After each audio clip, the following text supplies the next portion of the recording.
One of my friends from college hit me up yesterday and we had a conversation. And at one point in the conversation, she said that she was feeling like she wasn't really sure when things were going to go the way she wanted them to go in her life. So meaning, she was going through different things, struggling. And this is someone who went back to school and is going to be graduating next semester. So congratulations to her for that.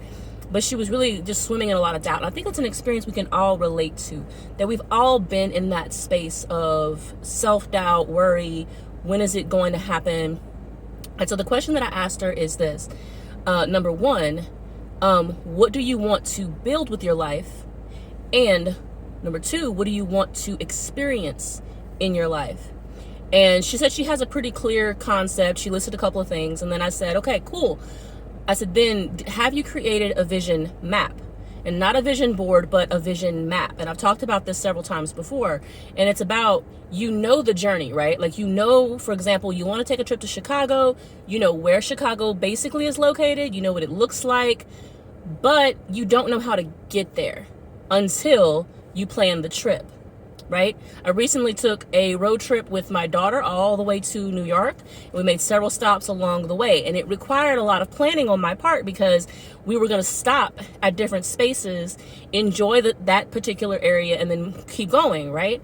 But it required planning, and I had to, ahead of time, document everything. And she said, you know what? I have it in my head pretty clearly, but I've never written it down. And I know a lot of people might say, well, what's the difference? The difference is that you start to edit. You ever notice when you write an essay and you read back over it, you make edits, you make changes and modifications because you see the gaps, right?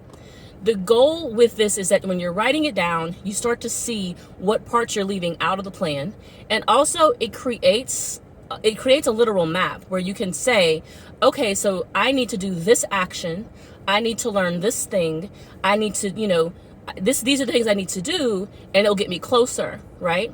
And sometimes detours happen, as we know, along trips, especially road trips, you get detours along the way. And that's okay because you're still going to figure it out and go forward. So even if on your map something comes up and you need to make a detour, you're closer to your goal than you were beforehand. So that was the conversation that she and I were having. And I encourage everybody out there, like if you're feeling that way, because I've had a conversation like that with a few people recently about wanting to achieve something and not really being sure how.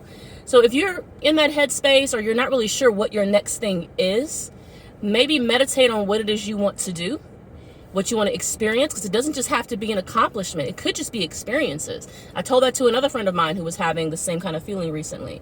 What is something that you want to experience? Because he's already accomplished a lot. So also think about that. Don't just think about the big, accomplishments that are visible. What about just something you personally want to experience while you're here? And make a map and make a plan to get there. So I hope that this encouraged you guys as the conversation encouraged both my friend and myself yesterday. And if you agree with this message, be sure to share it.